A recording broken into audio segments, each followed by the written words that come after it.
Hello, welcome to One Cool Thing here at Virtual PC Labs. I'm John Burek. This is Matt Buzzi, my colleague. We're here to show you some cool tech from around PC Labs. And Matt, what do you have for us today? I understand it is a Surface. It is the Microsoft Surface Pro 7 Plus for business. It looks much like the Microsoft Surface Pro 7, which came out in 2019. Hasn't seen an update since. That is actually still the most recent model of the Microsoft Surface Pro. And this is updated with a couple of component differences and a couple of professional-focused features. So the Surface Pro 7, the version that this is based on, came out in 2019 and is a detachable Windows tablet. There really hasn't been a major release of the Surface Pro 7 at that size since then. There's been the Surface Go, the smaller version. There have been Surface laptops and Surface books that have been updated. So what's the big update that happened here? You said components. It seems to be Tiger Lake? Yes, we have made the jump from 10th gen to 11th gen Tiger Lake. So it adds a little pep to the step. It's not, as we've seen pretty much across any laptop line that has jumped from one to the other, not a huge difference, not a giant leap in performance, but a nice incremental boost for something that we like as a product that came out now a couple of years ago. Since they haven't released a new Surface Pro 8 or a new edition of it, doing this to kind of refresh the components while they maybe work on what might be a bigger redesign, might not be a bigger redesign. While they work on that, just adding newer components to increase the performance a little bit, make it a little more relevant to tasks that you might need to do in 2021, so that we don't have to say, yeah, this thing's 2 years old now. It's still good. The design's good. We like it, but the components are old. Now you can get the 11th gen Tiger Lake CPUs in it, and we can talk more about the business features. But that performance increase is definitely a big part of the draw here because the product was getting a little bit long in the tooth. 2019 wasn't that long ago, but when you talk about buying a new computer, I don't know if you necessarily want to go for one that's 2 years old. Right, understood. Yeah, I mean, looking at it briefly there, maybe you could hold up the screen so we could take a peek at it, but they haven't redesigned any major portion of it. And looking at the bezels around the, around the actual panel, it looks, a couple of years on, things are starting to get to the point where you have almost no bezels around the panels of some of the flagship laptops. That one still has some pretty meaty borders around it. Yeah, so that was a complaint we had, and aesthetic and relatively minor complaint, but a complaint we had with the original Pro 7, that the bezels were pretty thick. As you said, a lot of the ultra portables and competing tablets these days have almost no bezel, which allows you both to get a bigger screen in the same size chassis, but it also looks nicer. It looks a little more not modern. These big thick bezels look kind of like old monitors, old laptops. It just kind of brings to mind those kind of dated systems that look like they're from more than 2 years ago. Especially when it's in tablet mode, there's so much screen wasted on these big black borders. So the Surface Pro X launched alongside the Surface Pro 7 originally, and that kind of showed us a glimpse of what the product could look like in the future. It's thinner, the bezels are slimmer, but it has its own drawbacks as a result. It's a whole different kettle of fish, but that's the design, the visual that we would like it to look like if it could in the future. Right now, they kept the same design, the thick bezels. It's fine, it works, but you could get a bigger screen and maybe a little bit of a slimmer system if you got rid of those bezels. Right, yeah, because with the Pro X, you've got a Qualcomm chip in there as opposed to Intel. You're running on lower power. You're running on a whole different platform. So, you've got a sort of different set of thermal sort of parameters you're working with in the design of it. And to be honest, I mean, you could tell me, since you've used the device, more than I have, but actually having a place to put your thumbs in tablet mode, I guess, on the bezels is not necessarily a bad thing, right? I mean, because you need a place to swipe in from, you need, a place to actually grip without activating something in Windows. Yeah, it's fine. Once you detach it, and as you said, exactly, you can hold it by the edges so that you're not gripping the screen itself. It works better. I think in tablet mode, you can get away with it. In laptop mode, you might notice it more because it's sitting, you're just staring at it. But yeah, I mean, it's still fine. And it also does allow, as you were saying, it allows the touchpad, the keyboard, to snap to the bottom here for security. So rather than covering the screen, you're only covering the bezel. So I guess that's, that's not the worst thing in the world. Right, and the way it snaps up like that, that sort of inclines the keyboard portion for typing, as I recall from using the last time I used one of these. Makes it a little more comfortable, yeah. All that stuff is still good. It's as useful on the lap as it was previously, which is to say serviceable but not ideal. I think in a lot of cases you'd prefer a laptop that has a hard wider stand, so you don't have to keep your legs close together and the keyboard doesn't flop around. But using it on your lap isn't really the ideal use case for me. I think a coffee table or an actual desk, or anywhere you're making a pit stop that has an actual surface to use, probably a little bit preferable to your lap, but it's functional enough in your lap. Got it. So in terms of, so it's technically called the Microsoft Surface Pro 7 Plus for Business. Yes. So the for business portion there obviously is the big difference maker here. So we've got a new CPU. The GPU, part of the CPU there is the Iris Xe, which I believe is new with this generation. And what else are we seeing that has changed? I believe we discussed this a little bit beforehand, and you had mentioned there's an LTE option for the machine, and also encrypted SSD. Yes, so there's an LTE option, which is not the first time we've seen on our Surface. There actually was the Surface Pro with LTE Advanced was an addition of this they put out in the past. Right. Now the Surface Pro 7 has this business-focused model that you can put a SIM card in. You can get a plan, extra good if your employer will pay for it, if it's for work, pay for your coverage. If you're away from the Wi-Fi, that obviously makes this much more useful on the go, on a train, whatever it is that you're using once you start traveling more again, that can have this actually be a functional work computer on the go. So that's a pretty cool addition. Again, not the first time we've seen it, but it's always a welcome option for the people who need it.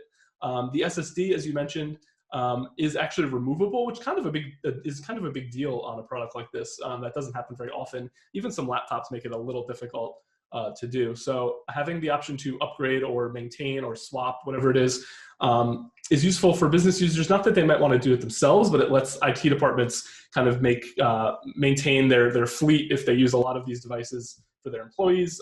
And if something goes wrong with the drive, they don't have to buy an entire new device. Got it. So you can just reach it via a hatch or something of that sort on the back of the machine, or how does the go? It's actually right under the kickstand, which is also where the SIM card slot is. So this door right here.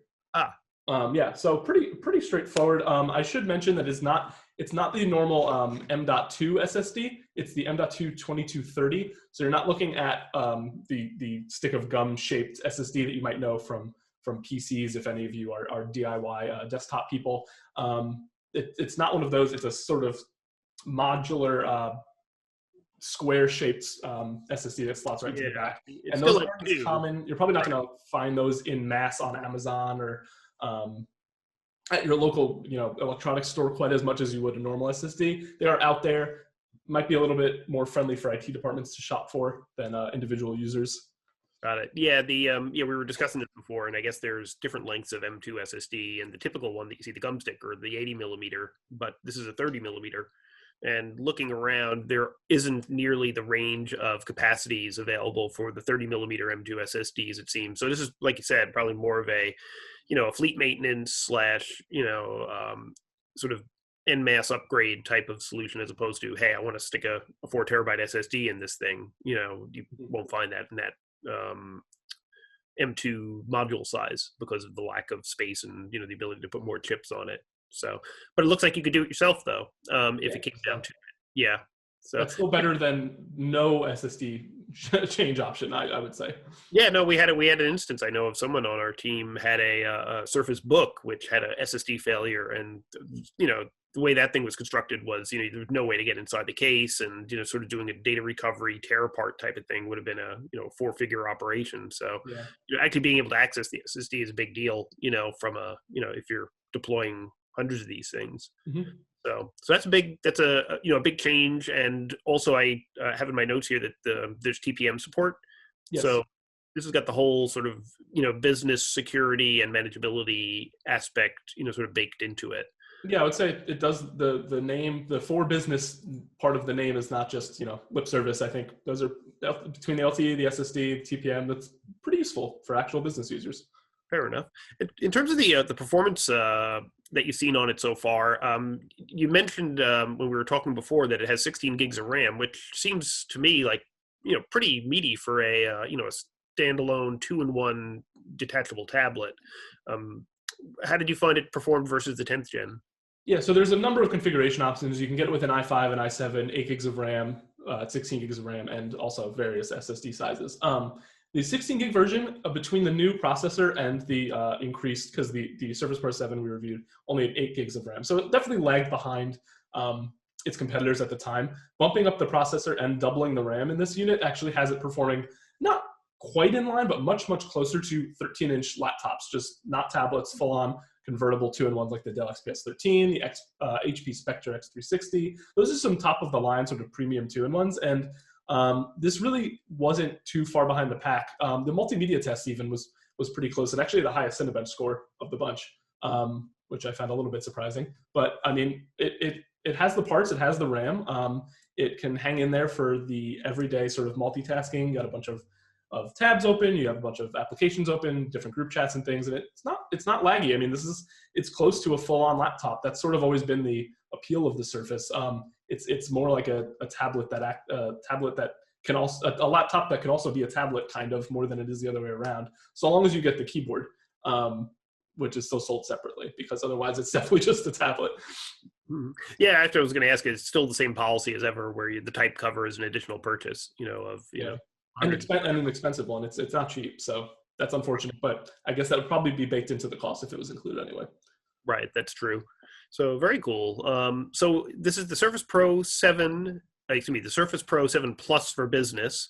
The SKU that we looked at was, I guess, towards the top end of the range, since it was i7 16 gigs, and I don't know what the SSD capacity was, but I'm assuming ours was i5.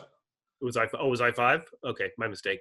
So i5, M2 SSD at, I'm not sure which capacity, and Iris Xe graphics. Yeah, ours was $1,500 is tested for that, which is getting a little expensive. I think that's about 100 or 150 more than the unit we tested of the original Surface Pro 7. So the additional RAM and I think more likely a bunch of those business features actually increase that cost a fair amount. So it's getting into a little bit of a mid-range price point, where to the point where you might consider getting a laptop instead, because that's at a certain point you're probably going for this because it's a little cheaper than a full-fledged laptop. So you start to get away from that a little bit in the mid $1,000 price range there. I don't know how different people feel about that. Some might be doing it for the form factor specifically, so the price isn't as much of a factor. But some people might view it as, I'm making a compromise on price and a little bit on performance to get that cool form factor.